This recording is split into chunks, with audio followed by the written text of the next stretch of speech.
Debt kolektor kartu kredit adalah pihak ketiga yang ditunjuk oleh lembaga keuangan atau kreditur untuk menagih hutang debitur yang menunggak. Debt kolektor biasanya bekerja dengan komisi, sehingga mereka memiliki motivasi untuk menagih hutang dengan cara yang agresif. Berikut adalah beberapa hal yang perlu diketahui tentang debt kolektor kartu kredit. Tugas debt kolektor adalah menagih hutang. Debt kolektor tidak memiliki kewenangan untuk menyita barang-barang milik debitur, kecuali atas dasar putusan pengadilan. Debt kolektor harus menaati etika penagihan. Etika penagihan diatur dalam Surat Edaran Bank Indonesia Nomor 14/17 DASP tentang perubahan atas Surat Edaran Bank Indonesia Nomor 11/10 DASP tentang penyelenggaraan kegiatan alat pembayaran menggunakan kartu.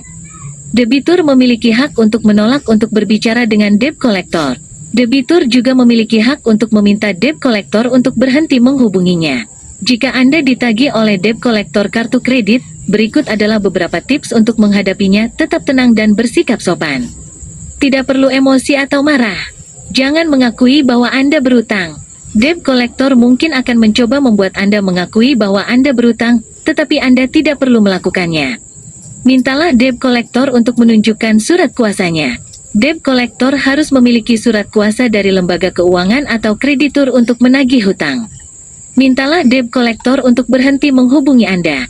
Anda dapat meminta debt kolektor untuk berhenti menghubungi Anda melalui telepon, surat, atau email. Jika debt kolektor melanggar etika penagihan, Anda dapat melaporkannya ke lembaga keuangan atau kreditur. Anda juga dapat melaporkannya ke Bank Indonesia atau Otoritas Jasa Keuangan. Berikut adalah beberapa contoh tindakan yang melanggar etika penagihan debt kolektor kartu kredit: menelepon atau mengunjungi debitur di luar jam kerja atau di hari libur. Mengancam akan menyita barang-barang milik debitur tanpa dasar hukum. Membuat pernyataan yang tidak benar atau menyesatkan. Menggunakan kata-kata atau bahasa yang kasar atau intimidatif. Jika Anda merasa dirugikan oleh tindakan debt kolektor kartu kredit, Anda dapat melaporkannya ke lembaga keuangan atau kreditur. Anda juga dapat melaporkannya ke Bank Indonesia atau Otoritas Jasa Keuangan. Apakah debt collector bisa melaporkan kita ke polisi? Ini berlaku untuk kasus kartu kredit dan pinjol. Jawabannya adalah tidak bisa. Kenapa? Karena utang piutang itu di Indonesia hukumnya perdata, di mana perdata itu tidak ada hukuman badan. Dan kemudian ada satu namanya Peraturan Pemerintah Nomor 2 Tahun 2003 Pasal 5 Poin H, di mana di situ menyebutkan bahwa polisi dilarang terlibat dalam kegiatan penagihan utang ataupun terlibat dalam melindungi orang punya utang. Konsekuensinya itu bisa dicopot dari jabatannya. Jadi kalau Anda ditakut-takutin nanti akan saya laporkan polisi, justru yang bisa melaporkan itu Anda.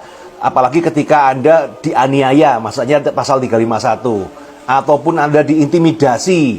Yang penting selama buktinya lengkap, ada CCTV, kemudian ada saksi, Anda bisa melaporkan debt collector ini ke polisi.